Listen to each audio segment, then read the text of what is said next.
Welcome back, everybody. I have an absolutely delicious serving for you tonight. The Democrats continue to eat their own. I assure you, this will be one of the more entertaining arguments you will see between them in quite some time. Don't blame the voters. I think, look, we could get into this discussion, but one, I think you're blaming the voters. I think that's a terrible idea. Look, I debated Professor Litchman before. I told him his theories about the keys were absurd. I was right. He was wrong. I said he'd lose his keys. No, you were Couldn't not find right, him before and the I was election. not wrong. And that's a cheap shot, and I won't stand for it. Well, who won, brother? You should not be Who taking won? cheap Who shots won? at me. Who won? You want to make your you point, live make your in point. a total Don't make world it personal. of denial. I read your own followers' comments, and they all trashed you, every one of them, and supported me. Yeah, so quiet with right. your personal yeah, attacks. come find out again. Make whatever point you want. Don't Look, make it personal. You don't know anything. You don't know you anything. You attacked me personally. You're so deluded. Oh, right. I've only been a professor for 51 years. On this program, I've never been able books. to finish a How thought. many books have you published? No, because you're personally attacking me again. Say whatever you want, but I'm not going to stand for brother, personal you got it wrong. Say you were whatever you want. preposterously and stupidly wrong. I don't understand how you could be in politics and commentating on politics if you can't stand for personal attacks. People personally attack me in the comments all the time. It's like water off a duck's back. It doesn't matter. You just ignore it. I don't even block them or delete them. I don't care. So, okay, all right. Can I just finish a goddamn thought ever on this show? No, not if you're personally I admitted I was wrong. I don't need you to call me stupid. Okay. I'll just say it's great to see you Democrats all getting along so well. Who taught you manners? It's lovely to see a post-election harmony as you all come together again. Hey, Allan, right now. Hey, Allan, you deserve a tall glass of shut-up juice, so can you just shut up for a second and let someone who knows what they're doing... You're so right, Piers. You're so right. We're so unified right now. So I will not sit here and stand for personal attacks, for blasphemy against me. You don't need to do that. You don't boost blasphemy against you? Who the hell are you? Are you Jesus Christ, you loser? Okay, can I just give the correct answer for once? Okay, here we go. I had the exact same thought when he said blasphemy. It's like, who does this guy think he is? So, guys, you're blaming disinformation. There was disinformation. There was the cats and the dogs nonsense. The points you're making about undocumented immigrants, I agree with, Allan, okay? But that didn't cost the election. The main disinformation was about how the election was going to be rigged. And it wasn't rigged. It was dumb. They won easily. There was no need for that disinformation. You guys are missing the whole point. The people who are at fault are not other people. It is the candidate, Kamala Harris, the previous candidate, Joe Biden, Democratic Party, Democratic leadership. You guys don't want to admit that they're the problem. They're the cancer in the Democratic Party. So you blindly lash out at the voters, at information, at social media, and you want to shut down anyone who disagrees with you. That's not the correct answer. There are three wings of the Democratic Party. There's the establishment wing that the great majority, almost everyone on television supports and kisses the ass of and does propaganda for. That wing has led to disaster. They lost to Donald Trump twice, nearly lost to him 3 times. And then the other wing is called the progressive wing, but those are two different sets of people. In the progressive, so-called progressive wing, what you have is the identitarian left, the people who do what the right wing would call woke politics and identity politics, and that is disastrous. That's what the trans ad was at the end, and it cost us. The most popular part of the Democratic Party is the populist left. That is the Bernie Sanders 2016 campaign. That part says, let's do super popular economic proposals like paid family leave, higher... The populist left moved and became the populist right. Trump took the Bernie voters. Minimum wage, universal health care, public option. Let's do all of these things. And the establishment goes, no, our corporations don't want that. Our donors don't want that. So we'll just do identity politics. And maybe identity politics will unite the left. But it didn't. Identity politics led to disaster. It was a poison within the Democratic Party, used ironically by the establishment Democrats because they didn't want to talk about popular proposals that we have because their donors hate those proposals. Okay. Identity politics and Orange Man bad politics. She had 100 days to show America, here's how I'm going to fix all your problems. Instead, she did the Hillary Clinton playbook. After promising us joy and sunshine immediately pivoted to Trump's a Nazi. They're all fascists. They're all disgusting. And by the way, here are all my rich, famous entertainment friends who are all going to surround themselves on me on stages. Didn't work for Hillary. Didn't work for After you pay them $1 million.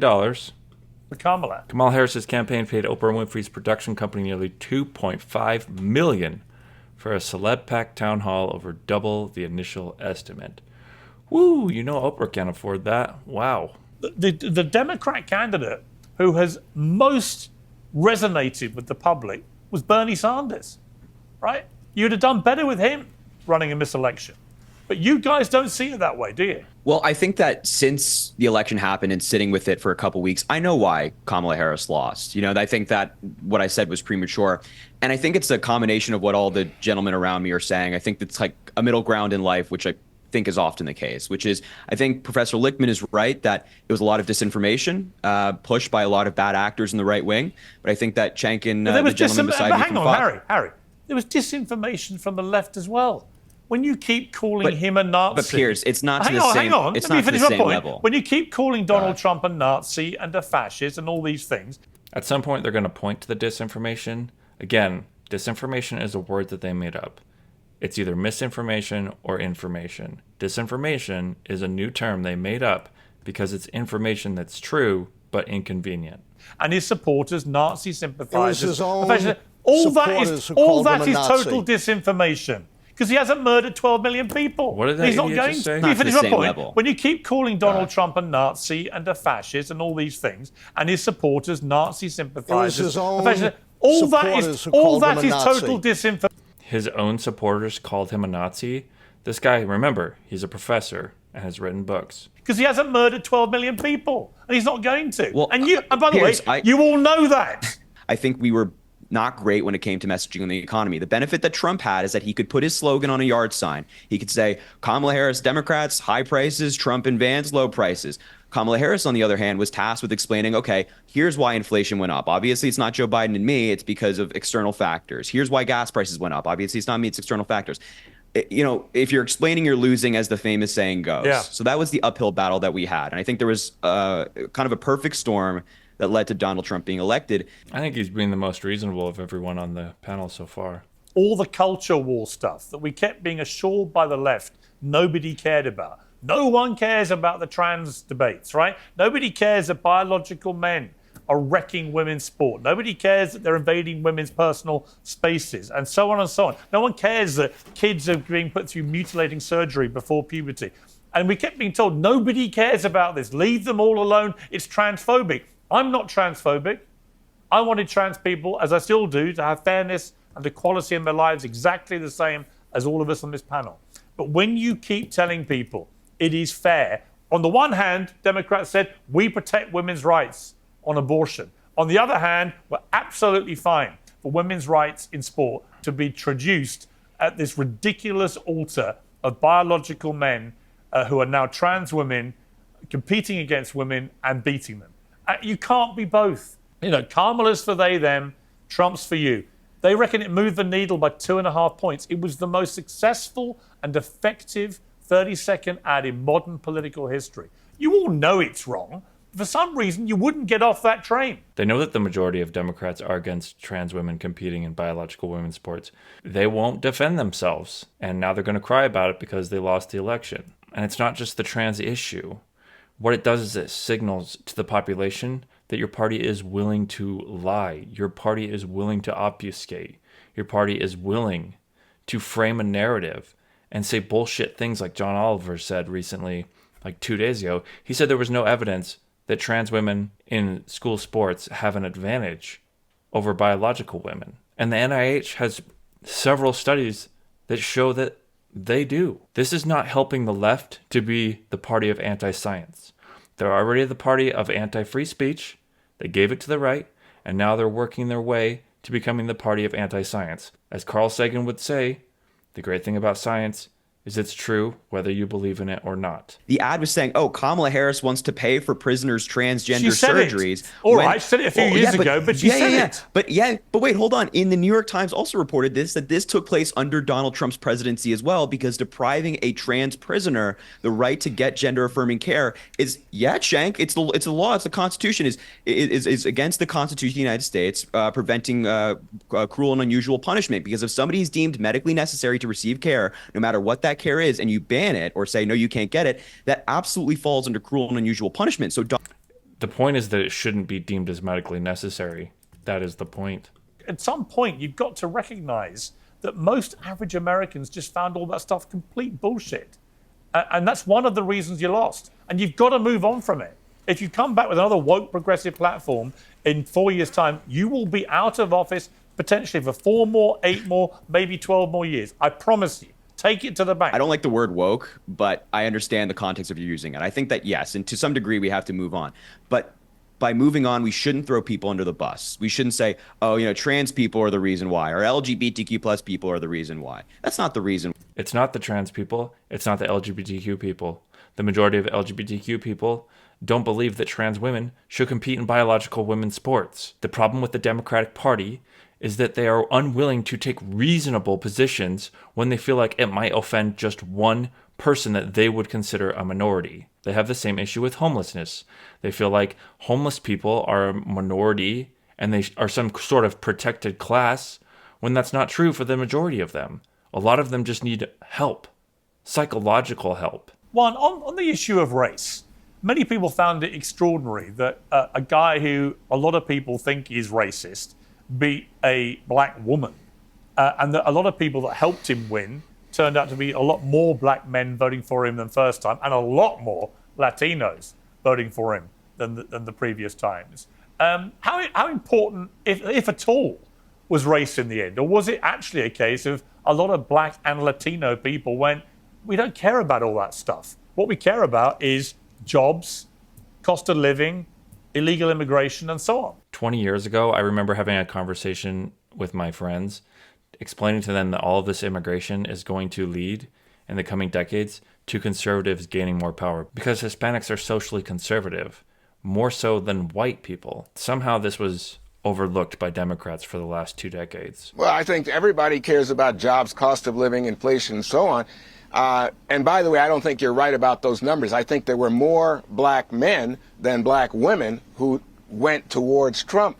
But remember, they're still a small segment of the overall electorate. The big shift, actually, as I said, Latino men was a huge shift, and they're also not that big a section of the electorate. The big electorate in this country still is white people, and overwhelmingly white men went for Donald Trump, and white women who I thought, and I think a lot of pollsters thought, given the abortion issue and the success of abortion as an issue that favored Democrats in 2020, but also after the Dobbs decision in 22 and all the referenda, the white women, again, voted for Trump. This doesn't get brought up very much, but birth control really wasn't a ubiquitous thing.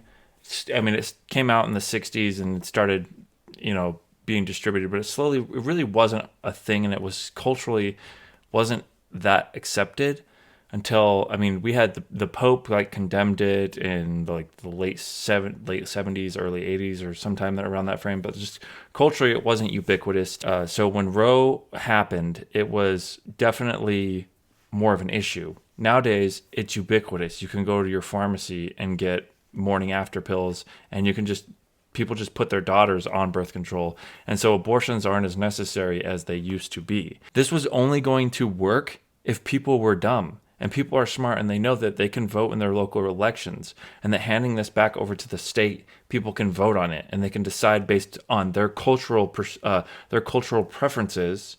in their area what they want the laws to be regarding abortion. This narrative that Trump was going to somehow ban abortion nationally, nobody believed, because he's already stated that he's completely against it. The race issue may be that white Americans were overwhelmingly in support of Donald Trump. And if you look at black America as overall black America supported Kamala Harris. Overall, Latino America supported Kamala Harris, even Latino men who had that big shift. So to me, race is a part of the story, because you know, in America, the demographics are creating anxiety. And I think the anxiety is most evident in terms of white America, seeing that there are more black people, but also Latinos as the second largest group in the country now, and rising number of Asians. It plays out in so many ways.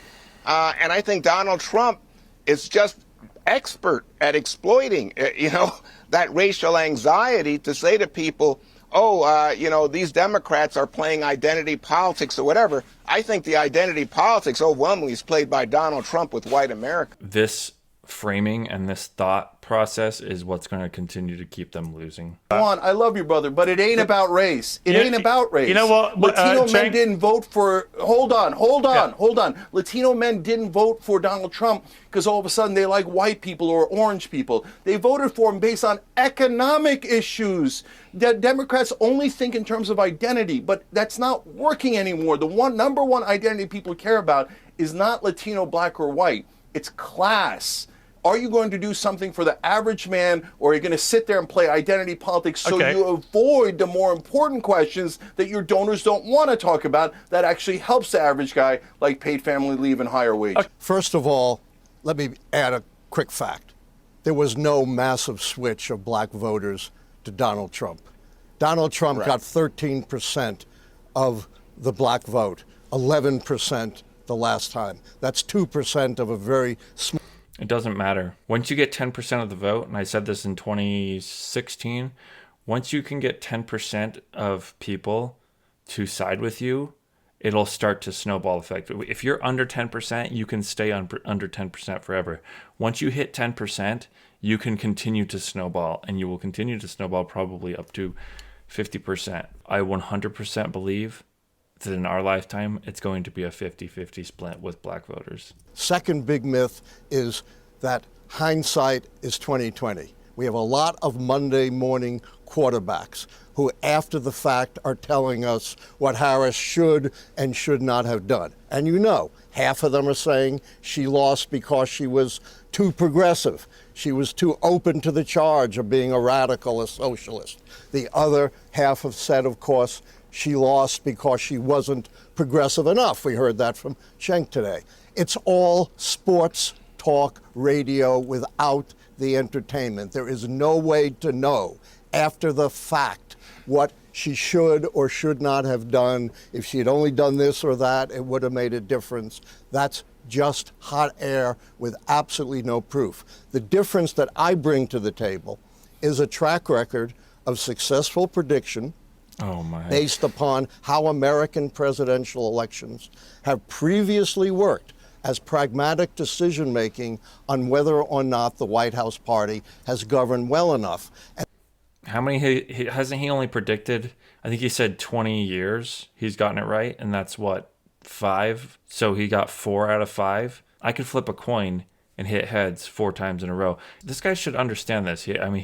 I'm assuming he has taken a statistics class. Like, we did a map. I was in a group of like 30 people, and we made our estimates on who would win what states and by how much or whatever. I ended up beating everybody. I have no idea why. I just guessed that Trump would win all the swing states, and by 5 or whatever percent that he did on them. It's like I wasn't 100%, but I was damn close, and I'm not going to say that it's because I'm some genius. It was just pure luck. And then my analysis is based upon what's changed, what's shattered the pattern of 160 years of history. So I have a base for my analysis. I'm not just doing Monday morning quarterbacking. Cenk, you need to learn some manners.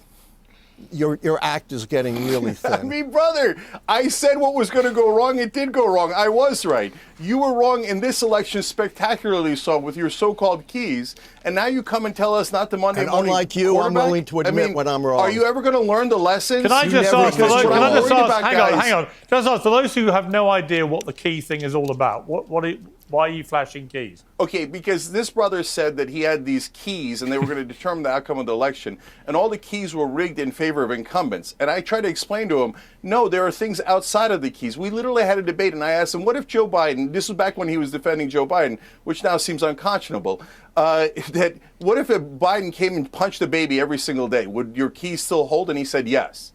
Okay, well then you're an unreasonable person. I was right. But what I'm most worried about is not Biden. the past. Let me it's the explain future. why.